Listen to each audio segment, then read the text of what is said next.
Hey, y'all, welcome to YouTube. It's your boy, your host, Red Sky Dragon Squad. Bitch, back in the reaction. And today we are here with the Deadpool 2 breakdown, all Easter eggs by the homies over there, new Rockstars, man. That's the only Easter egg people I'll be watching, to be honest. But man, what happened to my man's with the little French hat? What happened to him, bro? I don't know. But we're finna get into this jank though, man. This video is pretty long. I think this reaction probably gonna be like 40 minutes. I did my review. You guys can go check it out on my channel. I uploaded it yesterday. I gave it a 7 out of 10. I gave the first one an 8 out of 10. But we're gonna get into this jank though, man. Ear tools, spectacles, run this whole man. Let's get it though, man. Hey, 720p. You already know. Hi, I'm Eric Boss, and Deadpool Look good, boss. My man's boss. Even more great bits and clever little jokes that you might have missed. And you know, Deadpool is so meta himself that this movie almost breaks itself down as it goes. Hey, what gives, Pool? This is all I have. And don't worry, Deadpool can break all the fourth walls he wants. This screen will always be closer to your face. That's what counts. You know, now Team Android, bro.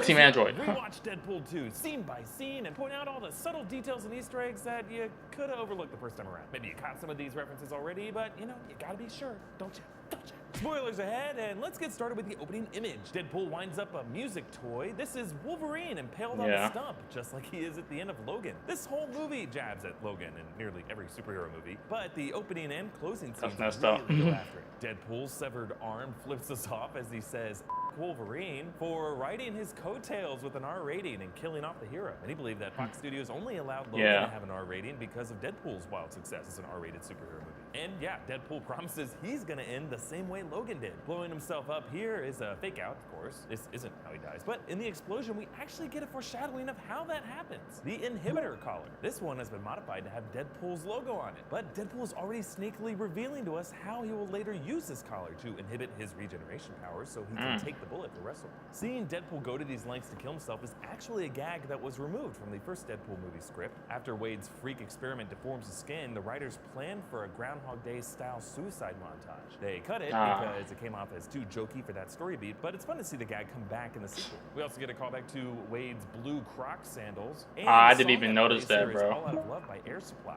That could be a nod to Ryan Reynolds' scene in Van Wilder.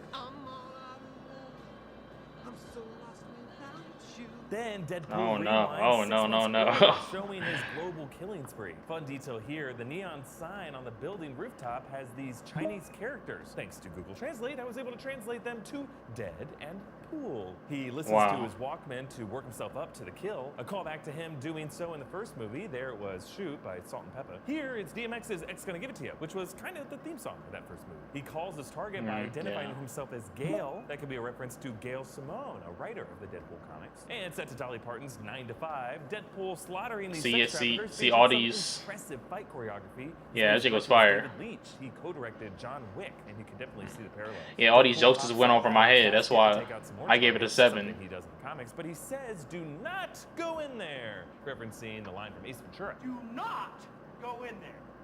Woo! You know, I think Deadpool might be the closest thing in the movies right now. Oh man, that's my guy. Terry performed in the 90s. Deadpool accidentally unclothes a guy in the spa, calling him Scoutmaster Kevin. Later, he and Vanessa agree that the name Kevin for their kid sounds too strippery. I feel like both of these could be nods to Marvel Studios head Kevin Feige. There's also a quick shot of Deadpool posing as an erotic dancer in a strip club, and if you look closely, among the drink specials is Burning Bastards MC. Burning Bastards MC is also the name of an erotic book series, classified as alpha biker romance, to each her own. And as Deadpool describes this sequel as a family film that opens with a tragic death in the vein of Bambi, The Lion King, or Saw 7, he taps his watch. This is his Adventure Time watch that we saw him wearing in the first film. At the end of the movie, he ends up bequeathing it onto Domino. Outside, Deadpool outruns this mob, begging Dopinder to start the getaway taxi. Okay, Dopinder. To the bit at the beginning of Raiders of the Lost Ark. Dopinder doesn't hear him because he's listening to an audio tape of motivational speaker Tony Robbins. Dopinder surprisingly has a full character arc of his own in this movie.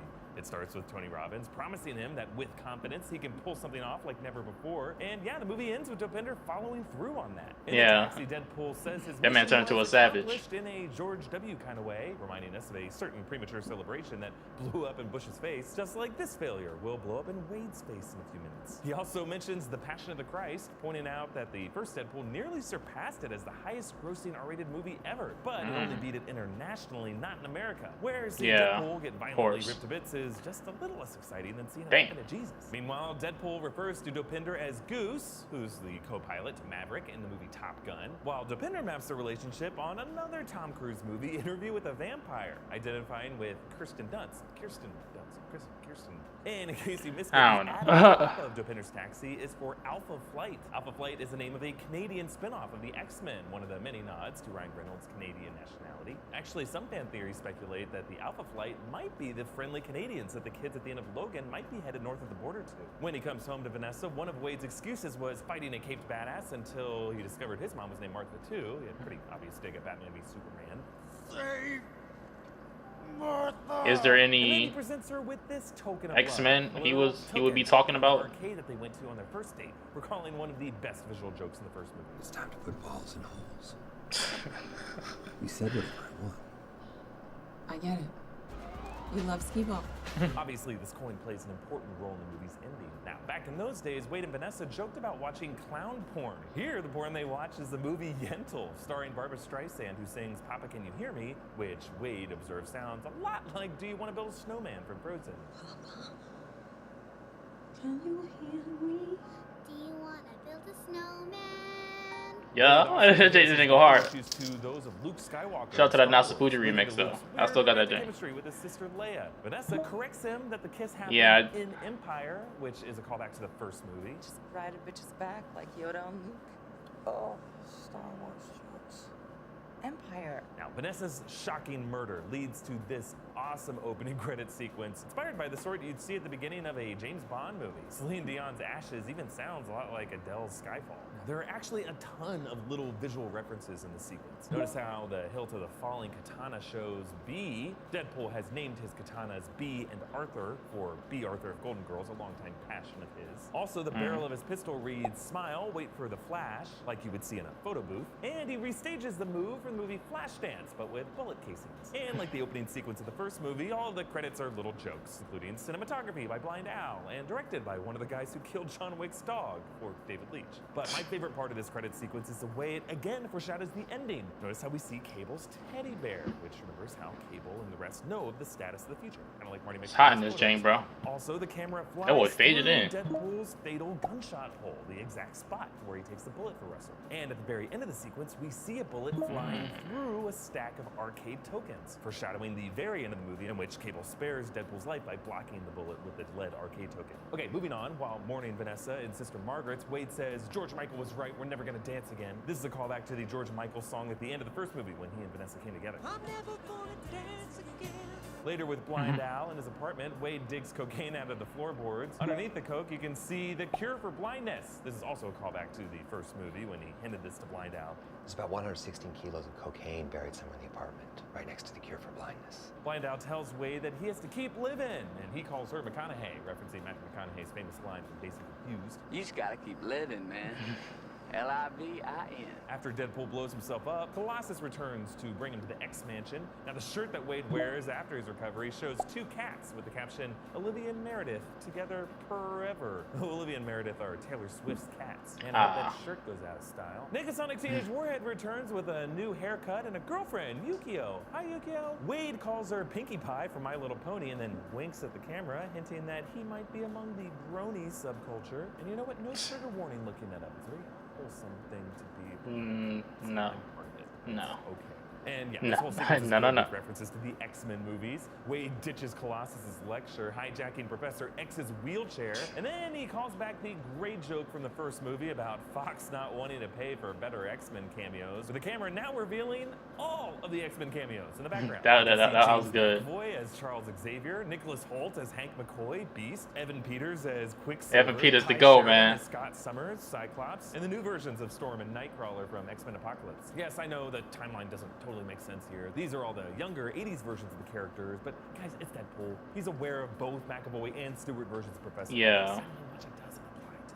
But I Wade mean, also mentions but I that mean, they X-Men could look giant the same wings, referring to Angel, in either present the day. Foster version You of feel Last me? Stand or the more recent one from Apocalypse. He also wears the Yeah, I Cerebro thought they would helmet, recast so him. that's You feel me? Patrick Stewart. Now, During this section, we meet Cable, played by Josh Brolin, pulling double duty along with Thanos over in the MCU. In the comics, Cable is Nathan Summers, the son of Jean Grey and Scott Summers, though it was like clones of them. Look guys, it's best not to think too hard about Cable, because the comics version of Cable is deliberately over the top. He's infected by a techno-organic virus, giving him cybernetic parts, and he time travels as often as I use the bathroom. I drink a lot of coffee. Now, Cable led the X-Force, but really the best thing about him in the comics, in my opinion, is when he teams up with Deadpool. It's really one of the best Marvel pairings ever, and he's like a perfect choice to come into the sequel. In the movie, they've made Cable a time-traveling assassin on a mission to kill a kid before he destroys the future. This is essentially the baby Hitler premise, something Deadpool references later in the movie, and rumor has it is actually part of the movie's post-credit montage before it was deleted. It's also the plot of the Rian Johnson movie Looper, with an old grouchy Bruce Willis coming back in time to kill a superpowered kid who later turns evil and kills his wife in the future. The time travel device that Cable uses resembles a watch, but not just any watch. Look closely, that is a Carl F. Bucherer brand. Bucherer watches were featured heavily in John Wick 2, the movie David Leitch worked on right before making Deadpool 2. And yeah, Cable in this movie comes off a lot like the Terminator, the T-800 played by Arnold and the T-1000 in T2.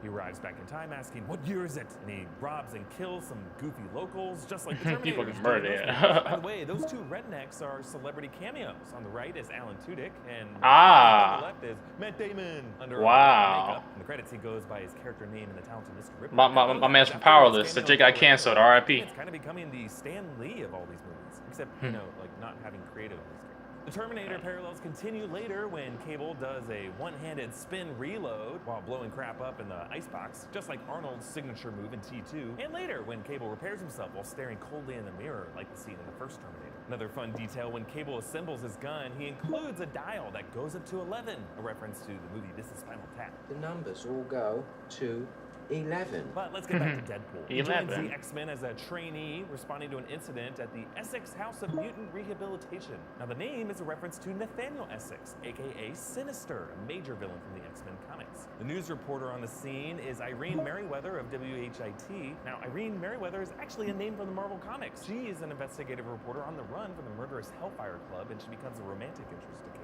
Irene shows up again later, briefly, in the news helicopter that shreds Shatterstar to green goo. Also, I didn't even notice that was the same girl. One headline reports Christopher Plummer refused to do reshoots in Deadpool 2. Now, this is a nod at the recent movie All the Money in the World, in which Christopher Plummer reshot major portions of the movie to replace Kevin Spacey, who was cut from the movie after his scandal. Now, some people are saying this could be a reference to the controversy surrounding T.J. Miller. I'm not sure about that. Outside this mutant rehab orphanage is Russell Collins, aka Firefist. Firefist is a mutant from the X Factor comics, and he's played here by Julian Dennison, best known from the movie Hunt for the Wilder People. The soldiers responding to this crisis are the DMC, probably for Department of Mutant Control or Containment. They appear to be a movie version of the Mutant Response Division from the X-Men comics. As Deadpool shows up, he describes the X-Men as a dated metaphor for racism in the 60s. He's referencing Stan Lee conceiving the early X-Men storylines as responses to the civil rights movement of the 1960s. In the 2000s, the X-Men movies were seen as metaphors for LGBT rights. Russell calls Negasonic Justin Bieber, keeping up the tradition of the nicknames for her after Sinead O'Connor and Ripley from Alien 3 in the first movie. And then there's this exchange. Come quietly,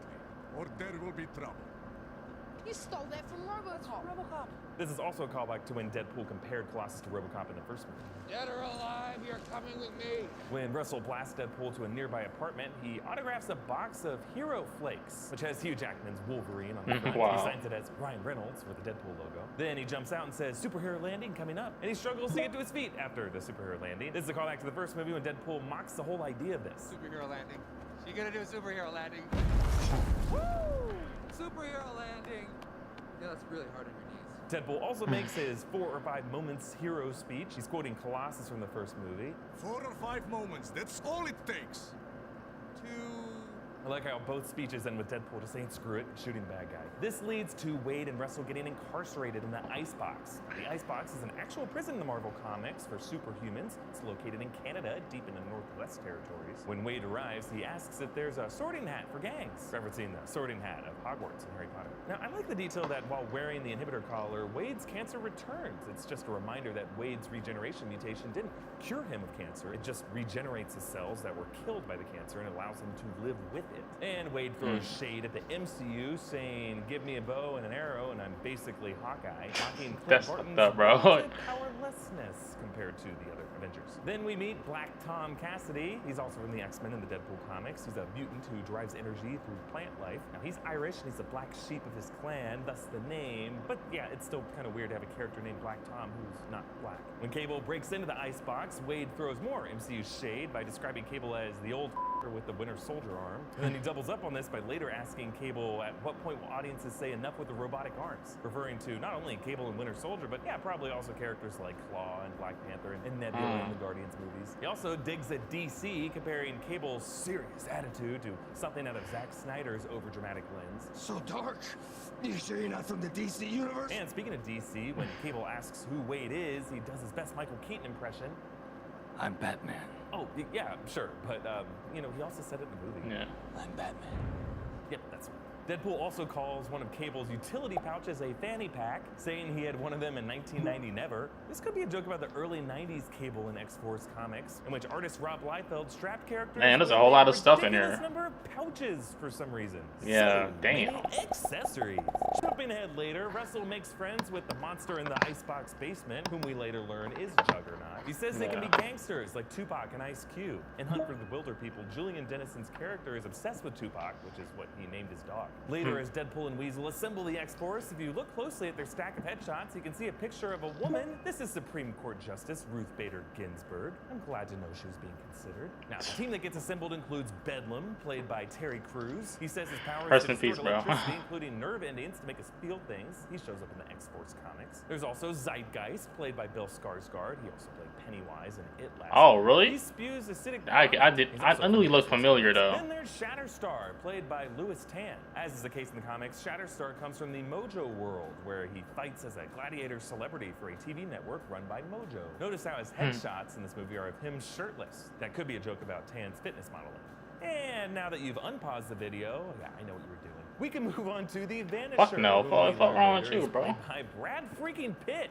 And you can stop pausing the video. Then there's Domino, played by Zazie Beetz. Her power is luck. To Little be sexy specific, ass. she Hello, sense mama. the outcome events and then use that to her advantage. In the comics, she has a black mark over her eye, like a domino. In this movie, Zazie Beetz is, of course, black, so they reversed it with a white mark over her eye, like another domino. While arguing with her over whether luck is even a superpower, Deadpool says Mario Lopez, which is a callback to Wade's connection to Mario Lopez. He read his autobiography in the first movie, and he tackled Mario during an Access Hollywood episode to announce Deadpool's R rating. And then, of course, there's Peter, a normal dude with no powers, played by comedian Rob Delaney, who had been running an amazing Twitter account for the character weeks before he was even revealed in the role. Seeing the X-Force come together and then, like, fall apart was the highlight of the movie for me. That J had me speechless, bro. Which has its own casting call scene for oddball non-heroes like this movie. And this idea of a montage of aggro types leading to their abrupt deaths is something that we saw in the movie MacGruber. I could watch this stuff over and over. Now, there's a really cool detail with these characters' headshots that was one of my favorite foreshadowing moves in the movie, and I'll get to that in a second. But first, real quick, thanks to our sponsor, Skillshare, for helping us make this video. Skillshare is an online learning community with thousands of classes in design, business, technology, and more. Its premium membership gives you unlimited access to high-quality classes on must-know topics, so you can improve your skills and unlock new opportunities and do the work that you love. Now, the work I love is writing. Yes, in addition to posting, I also write and research these videos. It gets lonely, but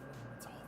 One Skillshare course that really helped me was Emily Gould's Creative Writing for All, a 10-day journaling challenge. Just a really good exercise if you do any kind of writing, so you can notice your own habits and keep yourself productive with bigger projects. Skillshare is also more affordable than most. And this light is hot as platforms out there, shit, and bro. its Oh my subscription is god. less than $10 a month. But we're even Like gonna I'm do a melting. special offer for you guys. The first 500 people to sign up with the link in the description below will get their first 2 months for free. Just go to skl.sh/newrockstars4 or click on the link in the description. Okay, back to the point I was making before. Notice how every time they add a member to the team, they pin their headshot to the wall with a knife. Now, the exception is Domino, for which they use a little tack. The knives foreshadow the X-Force members who die in the next sequence. Domino, with just a tack, is the only new member to survive.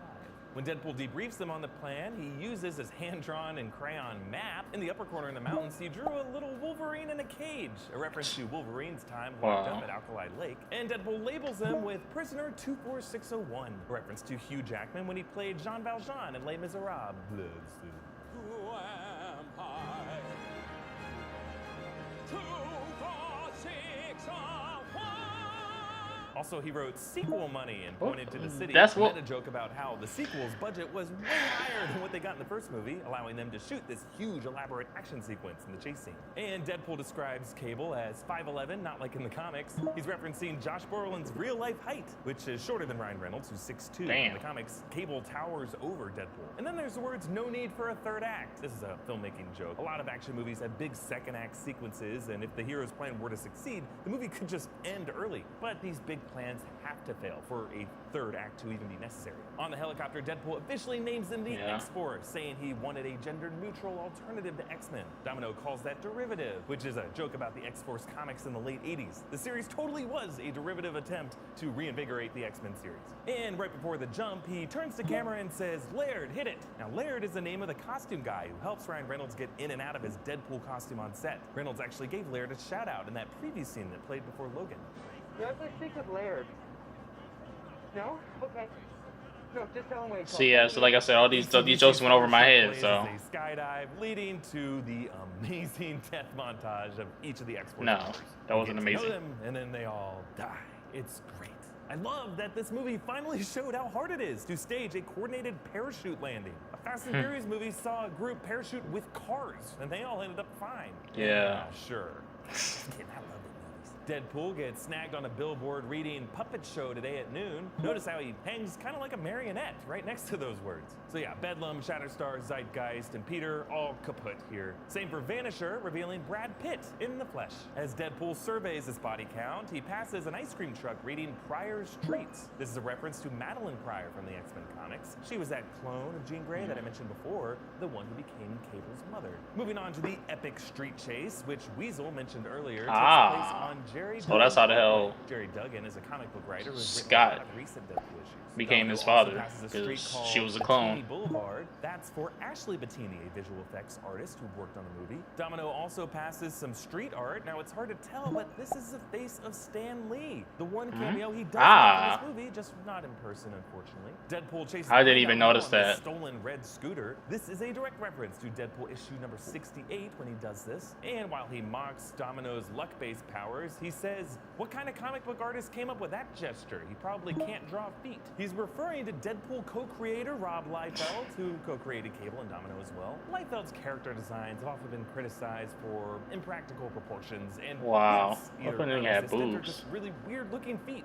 Oh, don't forget the pouches. So many accessories. When Cable boards the truck, he calls for Russell with his full name, Russell Collins. And the Deadpool shouts, "Hands off that kid, John Connor." This is another Terminator joke. In T2, the T-1000 was looking all over for John Connor to kill him.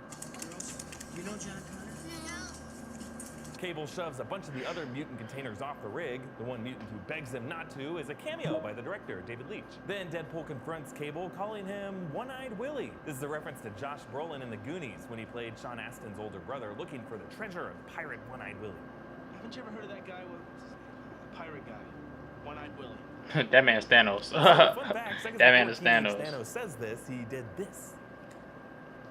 Oh, I don't feel so good. Wow. Then Cable fires at Deadpool, who recreates Rest in his peace, classic bro. move from X-Men Origins, slicing the bullet in half. Ah. Well, here he tries to do it over and over, and he misses a few beats. That's how it would go down. When the truck flips, Deadpool slow-motion teabags Cable, a callback to the still image teabag that Deadpool delivers in the opening shot of the first movie. And Deadpool Boy, using had a the full- toy version of full himself face of to nuts. teabag toy Cable. Pause. In the wreckage, we get the reveal of Juggernaut. Now, Juggernaut is a longtime X-Men character, an unstoppable force at top speed. He was played, cringingly, by Vinnie Jones in The Cringingly. Last Stand. In this movie, the motion capture and voice are performed by Ryan Reynolds himself. Deadpool geeks out over meeting Wow. Juggernaut, naming a few specific comic book issues. In Uncanny X-Men number 103, Juggernaut and Black Tom trap the X-Men. In Thor 411, we learn that Juggernaut is capable of withstanding blows from Thor's hammer. And in X-Men Unlimited 12, Juggernaut is really the main character, though. After Juggernaut rips him in half, Domino carries his pieces like a backpack, which feels like a reference to Chewie carrying C-3PO's pieces on his back in Empire Strikes Back.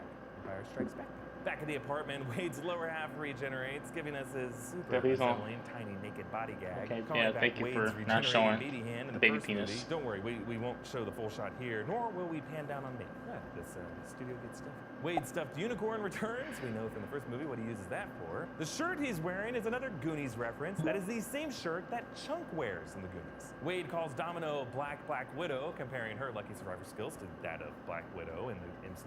But when Cable appears, Deadpool uncrosses his baby legs. Thank you for not showing Weasel that. underlines the joke here by calling this Wade's basic instinct, and he's nodding at Sharon Stone doing that. One thing anyone remembers about Basic Instinct. And Cable's explanation of I might have to watch that. I might have to watch that. he whispers the words, "Blessed are the wicked who are healed by my hand." Now, in different scenes, we hear this phrase spoken to Russell by that creepy headmaster. Russell ends up co-opting this idea as his own dark catchphrase. On the taxi ride, Deadpool finishes the story by saying, "And that's why you never eat a raw starfish." Just common sense. Now, it kind of comes off as a non sequitur, but yeah, considering starfish can regenerate their severed parts like Deadpool can, maybe Wade once ate a raw starfish and it grew into a new starfish in his stomach. Deadpool tries to get Colossus to rejoin his team by holding his iPhone with a boombox image on it while playing Peter Gabriel's Your Eyes. It's an obvious reference to Say Anything. And then as Russell and Juggernaut walk up to the Essex house, Juggernaut says that he wears the helmet to protect himself from his brother, who's in a wheelchair. This is a reference to Juggernaut's backstory. He actually is Charles Xavier's brother. Juggernaut wears the helmet to stop Charles from using his telepathy to get inside his head. And then when Deadpool and the I didn't others notice show you up to said stop that. him, Deadpool snaps at Cable, "Zip it, Thanos!" Shortly after, he jumps on Juggernaut's head and tries to take him down, making another MCU reference, saying,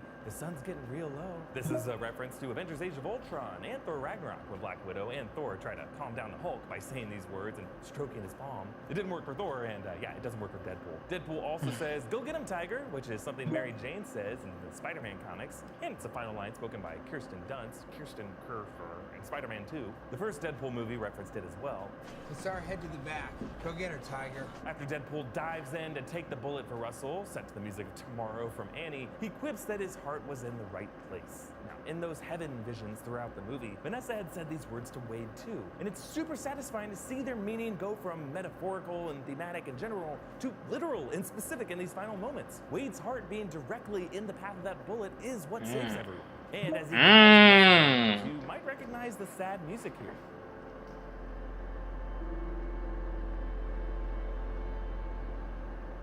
I don't. This is the same exact music that plays at the end of Logan as he dies in Laura's Wow. arms. The track is called "Don't Be What They Made You" by composer Marco Beltrami. Damn.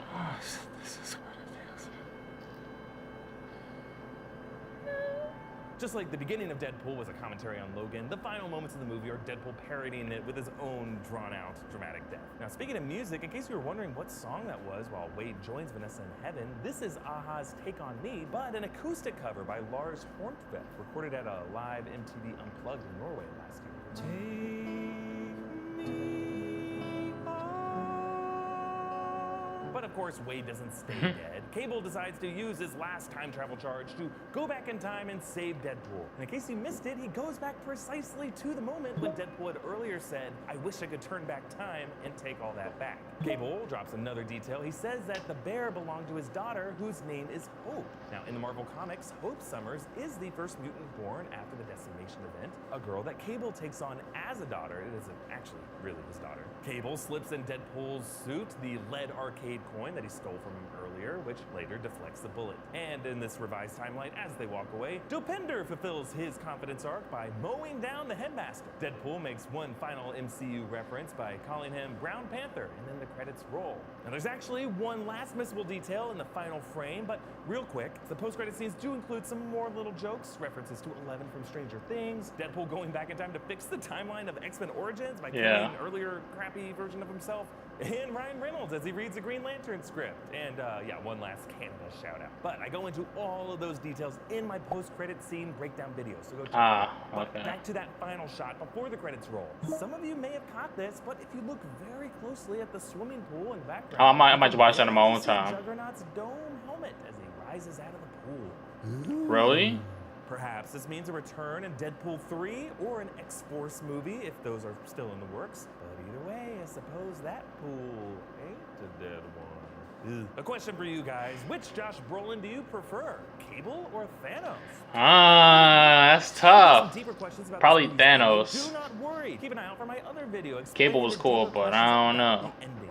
Cable's travel through time, where Wade actually went when he was with Vanessa, and the movie's general deeper meaning. You can also tweet me directly at EAVoss or follow New Rockstars on Twitter for updates on our videos. Like and share this video. Subscribe to New Rockstars for all of our Deadpool and superhero movie deep dives. Thank you for watching me ruin this movie for myself by explaining the shit out of it. I hate myself. Maximum effort. Oh hell no, that nigga broke his own neck. That's tough. Well, guess the other guy's coming back, but man, this light is goddamn hot, man. But anyways, man, sorry if it was a lot of dead space, but you know, I'm trying to listen, I'm trying to hear to figure out what's going on. But like I said, like all those things just went over my head and the jokes and stuff like that. That's why I couldn't give it like a 10 out of 10 or a 9 out of 10. That's why I couldn't give it better than Deadpool 1. I mean, in Deadpool 1, there was still a lot of jokes I didn't get neither, but I don't know. Because it was the first time me seeing Deadpool, that's probably why I gave it such a high rating. But yeah, man, that's pretty much all I have to say about this, though, man. I didn't even notice Stanley made a cameo. Didn't make a cameo. I didn't notice Juggernaut came out. But yeah, that post-credit scene video, I might just watch that on my own. We'll see. We'll see. If you guys don't see it by like this week or next week, then I probably watch it on my own time. But yeah, until then, y'all guys can post your comments down below. Tell me what Easter eggs or references you guys gave, or what did y'all guys rate the movie, if you guys even made it this far. This video probably like 30-something minutes. That's tough, man. But anyways, man, post your comments down below. Tell me what you guys thought about this. Leave a like if you enjoyed this. Like if you didn't. Subscribe. I upload every Monday, Wednesday, and Saturday. And for me, I'll just video. I guess I'll be signing off that way, Dexter. Yeah, huh?